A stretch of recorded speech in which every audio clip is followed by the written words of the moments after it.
Mr. Chairman, thank you very much. Congratulations to you and the ranking member on what I assume will occur later today in the passage of FAA reauthorization, a significant victory on behalf of aviation, and an indication that Congress can get its work done once in a while. It's nice to get the end of the extensions behind us, so thank you for your leadership.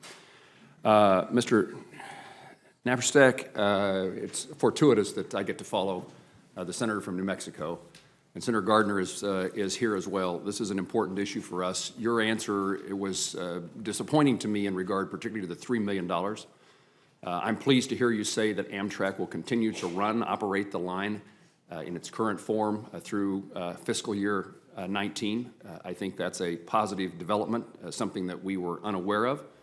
And we'll continue to work to see that the legislative efforts that we've undertaken are successful in the conclusion. My understanding is that Amtrak is not lobbying against our provision, and I would encourage you to continue, and I'd ask you, I guess, to confirm that that's the case. You're not going to work against us providing you money to improve the track and operate the rail line. The disappointing part is the $3 million, and it's really the issue that got me interested in this topic. It caught my attention initially because this is the third grant, Tiger grant, that's been granted. Amtrak has been a partner in all three of those.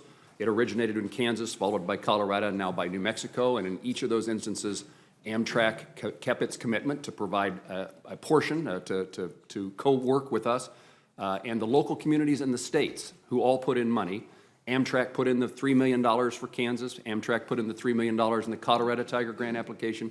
And then you failed, in my view, to live up to your word in following through your commitment in that Tiger grant application. And I would ask you, not a question, but I would ask you to please come up with a more positive answer to this question about $3 million. We do not want to lose the Tiger grant money, and it would be a disadvantage to Amtrak in our ability to find the resources to improve the track line. So that $3 million is critical, and Amtrak says it's interested in working with the partners. I assume that means the railroad, the state of Kansas, the state of Colorado, the state of New Mexico, and the communities along that line. But you could improve the ability to work together if you kept your commitment on the $3 million. It really sours, in my view, the conversation. Certainly my view of Amtrak's good faith would be enhanced if that $3 million that commitment was kept. Let me ask a question about positive train control, the subject of this hearing. Your CEO, Mr. Anderson, has told members of this committee multiple times, both in person and in writing, that Amtrak will stop running the trains on any track that does not have PTC fully operational by the end of the year. I assume that means that's not true based upon what you just testified to, because you're going to operate the Southwest Chief through the fiscal year FY19. So is that a fair summary of what I should think? We will.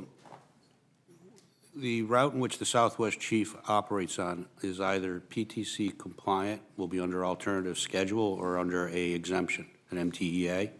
So we'll be within the regulation.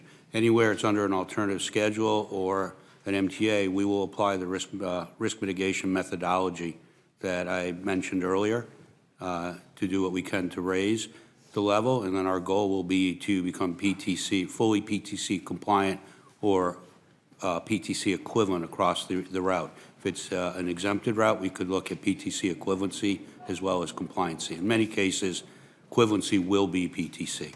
So I don't know whether that's a change in Amtrak's official position, because I've been unable to determine what that is. It seems to have changed. In the absence of PTC compliance, Amtrak will continue to not only operate Southwest Chief, that line, but other passenger rail service across the country? We will past December the 31st? If we run into a situation where route fails to either qualify for an alternative schedule, be exempted under the MTA, or is not PTC compliant, we can't run. Federal regulation will prohibit it. However, if the route has met the regulation for either being PTC compliant, being exempted, or being under an alternative schedule, then we will run. Where we don't have PTC operable as of January 2019, we have already begun working on the risk mitigations on the route miles we know, and there are many underway, and there's something we're working very hard. Was my understanding of Amtrak's position, which in my view, has at least been said, although somewhat retracted, that if you're not PTC compliant, it doesn't matter whether there's a waiver, we're not going to operate passenger service. That's not, you're saying that's not true. That statement is not, that's not our position. Okay. My time has expired. I hope to stay long enough to continue our conversation, but I am pleased to hear what you had to say in response to Senator Udall, and I appreciate you clarifying for me passenger service in the absence of PTC compliance. We'll work on the $3 million, please. We think continued conversation is very important with all the external stakeholders. We also think there is a very real and serious financial issue that needs to be addressed. Understood. Thank you.